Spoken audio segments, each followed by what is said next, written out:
दोस्तों, अगर हिंदू धर्म की माने तो ऐसी मान्यता है कि गाय की सेवा अगर बिना लालच के की जाए तो घर में लक्ष्मी का वास होता है। वैसे तो युगों से चला आ रहा है कि गाय को हम कुछ न कुछ अवश्य खिलाते हैं। गाय को सनातन घर में लक्ष्मी स्वरूप भी माना गया है। कहा जाता है कि गाय की सेवा करने से घर परिवार सुखी और संपन्न रहता है। जिस घर में गाय की सेवा बिना किसी लालच के होती है, उस घर में लक्ष्मी जी की कृपा हमेशा बनी रहती है। और जिस घर में गाय की सेवा नहीं होती, तो उस घर में अचानक से किसी भी प्रकार की विघ्न बाधाएं आती रहती हैं। वैसे तो कुछ लोग शहरों में भी रहते हैं, महानगरों में रहते हैं, तो वहां पर गाय पालना संभव नहीं होता। लेकिन गाय को वहां पर भी रोटी जरूर खिलाई जाती है। लेकिन कई बार गाय को खिलाने में कुछ भूल हो जाती है। तो कौन सी वो 3 चीजें हैं जो गाय को नहीं खिलानी चाहिए, आज हम आपसे इस वीडियो में साझा करेंगे। लेकिन दोस्तों, उससे पहले आपसे एक विनती करते हैं कि वीडियो को लाइक जरूर करिएगा, दोस्तों को शेयर कर दीजिएगा, और आपने अभी तक चैनल को सब्सक्राइब नहीं किया है तो चैनल को सब्सक्राइब करके इस बेल आइकन को जरूर दबाइएगा। दोस्तों, गाय के अंदर सभी देवी देवताओं का निवास माना जाता है। तो आप सुबह जो पहली रोटी बनाते हैं, वो अगर गाय को खिलाते हैं तो सभी देवी देवताओं का आशीर्वाद मिलता है। गाय को गुरु के साथ जोड़ा गया है, यानी गुरु ग्रह के साथ, बृहस्पति ग्रह के साथ। इसीलिए गुरुवार के दिन गाय को रोटी पर एक चुटकी हल्दी डालकर खिलाएं तो सुख संपत्ति, धन ऐश्वर्य बढ़ता है। दुष्ट ग्रह शांत हो जाते हैं। जो लोग मानसिक रूप से परेशान हैं, वो गाय को रोटी पर थोड़ा सा गुड़ लगाकर खिलाएं तो सकारात्मक ऊर्जा आती है, टेंशन खत्म होती है, स्वास्थ्य अच्छा रहता है। और अगर आपको लगता है कि आपके सभी ग्रह खराब हैं, तो ऐसे में गाय को पहली रोटी रोज खिलाएं। सभी ग्रह धीरे धीरे शुभ हो जाएंगे। कभी कभी जीवन में लंबे समय से कोई शुभ मंगल कार्य नहीं हो रहे होते हैं, तब ऐसे में आप गाय को रोटी खिलाएं। गाय के मस्तक को छूकर अपनी मन्नत कहें, प्रणाम करें। पैर छुए तो आपकी मन्नत जरूर पूरी होगी। तो ये था गाय को आप क्या खिलाएं उसके बारे में। लेकिन गाय को क्या नहीं खिलाना चाहिए, अब हम वो भी जान लेते हैं। दोस्तों, गाय को रोटी तो हर कोई खिलाता है। अब ये रोटी बासी बिल्कुल भी नहीं होनी चाहिए, यानी कि जो एक दिन की पहली रोटी बनी रहती है और आप जो दूसरे दिन सुबह सुबह खिला देते हैं, वो नहीं खिलानी चाहिए। कई बार आप रोटी बना लेते हैं और उस दिन गाय मिलती नहीं, तो रोटी रखी रह जाती है। फिर वो अगले दिन गाय को खिलाने से गाय का अपमान माना जाता है, वो रोटी बासी कहलाती है। इसीलिए गाय को एक दिन पहले की बची हुई रोटी कभी नहीं खिलानी चाहिए। सड़ी गली चीजें, खराब चीजें गाय को कभी नहीं खिलानी चाहिए। इससे घर में परेशानी आती है और आप ऐसा करते हैं तो अपनी आदत को बदल दीजिए, इससे घर में तकलीफें आती हैं। गाय को हरा चारा तो हर कोई खिलाता है। हरा चारा आप खिलाते समय एक बात का ध्यान रखें, गाय को सबसे ज्यादा पीपल का पत्ता लोग खिलाते हैं, पर पीपल का पत्ता आप खुद से तोड़कर मत खिलाना। दूसरी बात, आप घर में सब्जी लाते हैं तो साग आ जाता है, तो उसमें कुछ अच्छी चीजें तोड़कर रखकर बचा कुचा आप गाय को ना खिलाएं। आप जो देंगे वो गाय खा लेगी, लेकिन थोड़ी सी कुछ अच्छी चीजें मिलाकर गाय को खिला दीजिए तो ज्यादा फायदा होगा। गाय को दूध नहीं पिलाना चाहिए। आप दही चावल खिला सकते हैं, लेकिन दूध ताजा हो या बचा हुआ, परंतु गाय को भूल कर भी मत देना। तो 3 चीजें गाय को नहीं खिलानी चाहिए। एक तो बची कुची रोटी नहीं खिलानी चाहिए। कोई भी अनाज बच जाए तो उसे दूसरे दिन गाय को नहीं खिलाना चाहिए। जैसे बासी चावल, बासी बची कुची रोटी नहीं खिलानी चाहिए। और अगर आप चारा खिलाते हैं तो सड़ा गला मत खिलाइए, और अगर खिलाते हैं तो उसमें कोई उसके साथ कुछ अच्छी चीजें मिला लें। और गाय को दूध भी नहीं पिलाना है। ये चीजें बिल्कुल भी नहीं खिलाएं, नहीं तो घर में गरीबी आती है। माता लक्ष्मी आपके घर में वास करना छोड़ देती है।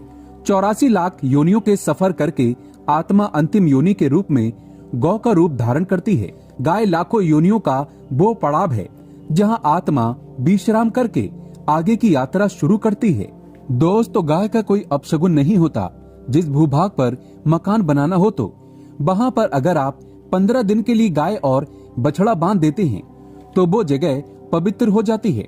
ऐसी जमीन से बहुत सारी आसुरी शक्तियों का नाश हो जाता है, क्योंकि गाय में सकारात्मक ऊर्जा का भंडार माना गया है। दोस्तों, गाय का मार्ग रोकना। अगर आप कहीं भी जा रहे हैं और गाय माता आपका मार्ग रोक दे तो ये बहुत ही शुभ माना जाता है। गाय और बछड़े का दर्शन एक साथ आपको हो जाए तो आपकी सफलता का प्रतीक माना जाता है। अगर आपके घर के आसपास गाय घूमती रहती है तो इसका मतलब है कि आपके घर से काफी सारे संकट अपने आप ही दूर होने वाले हैं और सुख समृद्धि पूर्वक जीवन आपको मिलता है। गाय के समीप अगर आप जाते हैं तो कई संक्रमण, सर्दी, खांसी, जुकाम आदि आश्चर्यजनक रूप से अपने आप ही बिना दवाइयों के भी नाश हो जाता है। अगर आपको गाय अचानक से पूंछ मार देती है तो ये बहुत ही शुभ संकेत माना जाता है और काली चितकबरी गाय का ऐसा करना और भी ज्यादा शुभ माना गया है।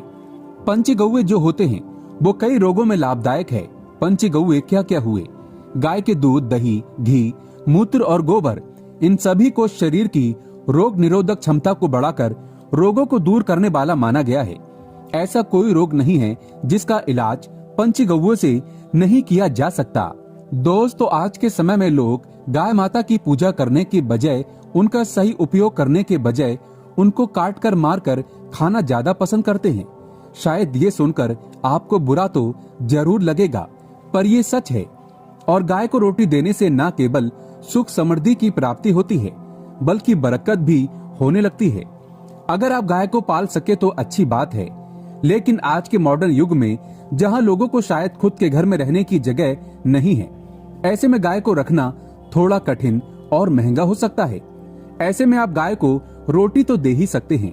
कम से कम रोटी देकर आप सुख समृद्धि को प्राप्त कर सकते हैं। आपके घर में बरकत होने लगती है। हमारे बुजुर्ग हमेशा कहते आए हैं कि गाय को रोटी खिलाना चाहिए, लेकिन समय के चलते गाय की सेवा हर कोई नहीं कर पाता। कम से कम रोटी तो आप खिला ही सकते हैं।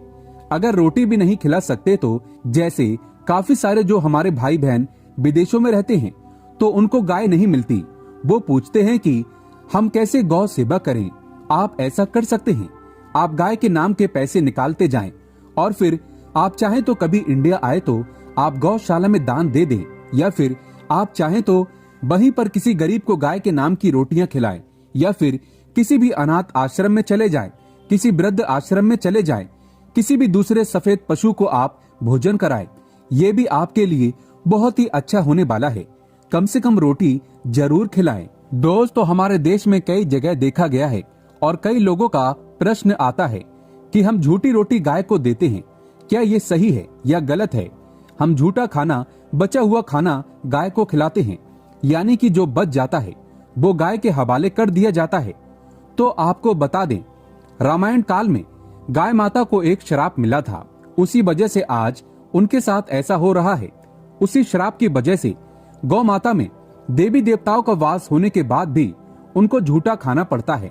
यहाँ तक कि गाय पॉलीथीन भी खाती है, हालांकि ये किसी भी लिहाजा से सही नहीं है। आपको बता दें, वाल्मीकि रामायण में सीता द्वारा पिंड दान देकर दशरथ की आत्मा को मोक्ष मिलने का संदर्भ आता है। जो लोग जानते होंगे वो जानते हैं कि वनवास के दौरान भगवान राम, लक्ष्मण और सीता माँ पितृपक्ष के दौरान श्राद्ध करने के लिए गया धाम पहुँचे। वहाँ श्राद्ध कर्म करने के लिए जरूरी सामग्री जुटाने राम और लक्ष्मण तो चले गए और सामान लेकर नहीं आए। इधर दोपहर हो गई, पिंडदान का समय निकलता जा रहा था। सीता माँ घबराने लगी। तभी दशरथ की आत्मा ने पिंडदान की मांग कर दी। अब गया जी के आगे फाल्गु नदी पर अकेली सीता जी मुश्किल में पड़ गई। उन्होंने फाल्गु नदी के साथ वट वृक्ष, केतकी के फूल और गाय को साक्षी मानकर बालू का पिंड बनाया और स्वर्गीय राजा दशरथ अपने ससुर के नियमित पिंड दान कर दिया। थोड़ी देर में भगवान राम और लक्ष्मण जब लौटे तो उन्होंने कहा कि समय निकल जाने के कारण मैंने पिंड दान कर दिया। बिना सामग्री के पिंड दान कैसे हो सकता है? इसीलिए राम जी ने सीता माँ से इसका प्रमाण मांगा। तब सीता माँ ने कहा कि जो फाल्गु नदी के रेत है, केतकी के फूल हैं, गाय और वट वृक्ष है, जो मेरे द्वारा किए गए श्राद्ध कर्म की गवाही दे सकते हैं। इतने में फाल्गु नदी, गाय और केतकी के फूल तीनों इसको मुकर गए। उन्होंने कहा, सीता माँ झूठ बोल रही है, सिर्फ वट वृक्ष ने सही बात कही। तब सीता जी ने दशरथ का ध्यान करते हुए उनसे ही गवाही देने की प्रार्थना करी। दशरथ जी ने सीता माँ की प्रार्थना को स्वीकार करके घोषणा की कि एंड वक्त पर सीता ने मुझे पिंड दान कर दिया। इस पर राम आश्चर्य हुए, लेकिन तीनों गवाहों द्वारा झूठ बोलने पर सीता जी उनसे क्रोधित हो गईं और उन्हें श्राप दिया। फाल्गु नदी से कहा कि जा, तेरा नाम सिर्फ नदी रहेगा, लेकिन तुझ में पानी कभी नहीं रहेगा। इस कारण आप भी जानते होंगे, जो लोग जानते हैं, फाल्गु नदी आज भी गया में सूखी ही रहती है। दोस्तों, गाय को श्राप दिया कि तू पूज्य होकर भी लोगों का झूठा खाएगी, और केतकी के फूल को श्राप दिया कि तुझे पूजा में कभी नहीं चढ़ाया जाएगा। वट वृक्ष को सीता माँ ने आशीर्वाद दिया कि उसे लंबी आयु की प्राप्ति होगी और दूसरों को छाया प्रदान करेगा, तथा पतिव्रता स्त्री तेरा स्मरण करके अपने पति की दीर्घायु की कामना करेंगी। यही कारण है कि गाय को आज भी झूठा खाना पड़ता है। केतकी के फूल को सख्त तौर पर पूजा से दूर रखना बताया गया है। फाल्गु नदी के तट पर जल नहीं है। सीता कुंड में पानी के अभाव में सिर्फ बालू या रेत में पिंड दान किया जाता है। दोस्तों, शास्त्रों के मुताबिक गाय माता में सारे देवी देवता निवास करते हैं। 33 कोटि देवी देवता और पितृ का निवास होता है। अगर आप किसी मंदिर में नहीं जा सकते, पूजा पाठ नहीं कर सकते, कहीं जाकर के ग्रह दोषों का उपाय नहीं कर सकते, तो आपको गाय को एक रोटी जरूर खिलानी चाहिए। हमेशा कहते हैं, पहली रोटी गाय की अगर आप भी खिलाते हैं तो दुनिया के सारे सुखों को प्राप्त कर सकते हैं। आपने अक्सर ही सुना होगा कि रसोई में पहली रोटी जो भी बने गाय को दे देनी चाहिए। हर रोज गाय को एक रोटी देने से आपके जीवन के सभी दुख दर्द दूर हो जाते हैं। खाना बनाते वक्त हमेशा पहली एक रोटी गाय की निकाल दें। इसके बाद ही परिवार के सभी सदस्यों के लिए आपको रोटियां सेकनी चाहिए। कोशिश करनी चाहिए कि गाय की उस रोटी में थोड़ा सा हल्दी मिला लें। इससे गाय को रोटी खिलाने का अपार फल प्राप्त होता है। अगर गुरुवार का दिन हो तो लोई ले लें, सने हुए आटे की एक छोटी सी लोई बना लें और उसमें हल्दी मिलाकर गाय को खिला दें। आपके जीवन में शुभता आती है, वैभव आता है, धन संपत्ति तथा शक्ति का वास होता है। आप जो भी हासिल करना चाहते हैं जिंदगी में, तो आप देखेंगे कि तुरंत आपको मिनटों में वो हासिल हो जाता है। दोस्तों, इसी तरह आपको नमक का एक उपाय बताते हैं। नमक क्या है? नमक के बिना तो हर स्वाद अधूरा है, और साथ ही साथ अगर नमक ना हो जीवन में तो स्वादहीन हो जाता है। जितना हम खाने में नमक को जरूरी मानते हैं, उतना ही ज्योतिष में नमक को बहुत ही महत्वपूर्ण माना गया है और इसे कर्ज की वस्तु माना गया है। किसी का नमक खाने का अर्थ क्या होता है? उसका कर्जदार होना आपने तो सुना ही होगा। नमक का कर्ज अदा करना है। इसीलिए अगर आप जीवन को सुगम बनाना चाहते हैं, सरल बनाना चाहते हैं, तो नमक का एक आसान सा प्रयोग आपको आज हम बताएंगे। आप देखिए कि कितने पॉजिटिव परिणाम आपको मिलेंगे। और ये उपाय इतना आसान है कि इसके लिए आपको अतिरिक्त मशक्कत करने की कोई जरूरत नहीं है। बस आपको अपने घर में बनी सबसे पहली रोटी लेनी है और उस पर थोड़ा सा नमक रख दें। दोस्तों, अब आप पूछेंगे कि कौन सा नमक रखें, तो सबसे बेस्ट है आप सादा नमक, डेली वाला नमक, सस्ता नमक जो भी है आप वो रखें। काला नमक नहीं रखना है, आपको सफेद नमक ही रखना है। तो नमक रख लें और फिर इस रोटी को किसी कपिला गाय को आपको दे देना है। कपिला गाय यानी सफेद रंग की गाय को आपको खिला देना है। अगर आपको कपिला गाय यानी कि सफेद गाय नहीं मिलती, तो आप ये रोटी किसी भी गाय को खिला दें। आपको बता दें, ये उपाय आपकी हर समस्या को जड़ से दूर कर देता है। चाहे आपके घर में कोई बड़ी मुसीबत हो, कोई पारिवारिक वाद विवाद हो, सब खत्म हो जाता है। इस उपाय को करके आपके घर में सुख का वास होने लगता है। जो भी धन की कमी हो, बच्चों की पढ़ाई हो, करियर में सफलता हो, सभी मुश्किलें आपके जीवन की दूर होने लगती हैं। लेकिन गाय को रोटी देते वक्त मन में ऐसा कोई भाव ना लगाकर रखें कि हम रोटी खिलाते हैं या फिर हम बहुत बड़े दानी हैं। अन्यथा इस स्थिति में पुण्य फल की प्राप्ति नहीं होगी। इसे अपुण्य माना जाता है।